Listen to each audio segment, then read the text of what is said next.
Azərbaycan seysmik cəhətdən aktiv zonada yerləşir. Bu ərazilər əsasən Böyük və Kiçik Qafqaz dağlarını əhatə edir. Talış dağlarında magnitudası 5-dən yuxarı olan zəlzələ ehtimalı var. Hətta 8 bala qədər. Aktiv zona əsasən bizdə Talış dağları zonasıdır. Burada qırılma zonaları var.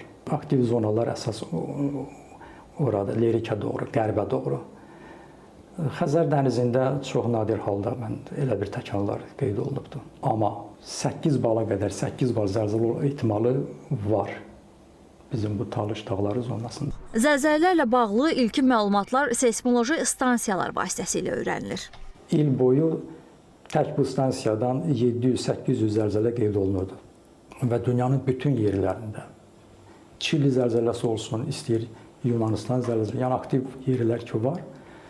Türkiyədə İran zəlzələləri, Əfqanistan, Pakistan, Yaponiya, yəni nə qədər ki var yer kürəsində uzaq zəlzələlər ki var, magnitudası 5-dən, 6-dan yuxarı, bu stansiyada həmin seysmik dalğalar qəbul olunub.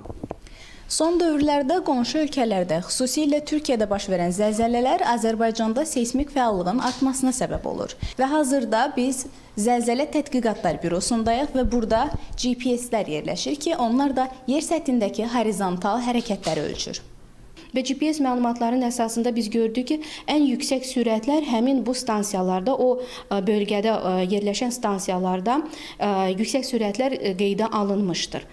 GPS stansiyası peyk vasitəsilə alınan məlumatların əsasında hesablanır. Hazırda 48 peykdən istifadə olunur. Peyk məlumatları stansiyalarda hesablanaraq mərkəzə ötürülür. Respublika üzrə bütün seysmogen zonalarda hamısı fon səviyyəsindədir. Yəni xırda təkanlar baş verir. İçərisində deməli magnitudası 3-3-dən yuxarı olanda biz onu saytlara və informasiya agentliklərinə, eləcə də üzvü olduğumuz Avropa, Amerika o qurumlara ötürürük. Bəs ölkəmizdəki daha çox hansı əraziləri zəlzələ riski daşıyır?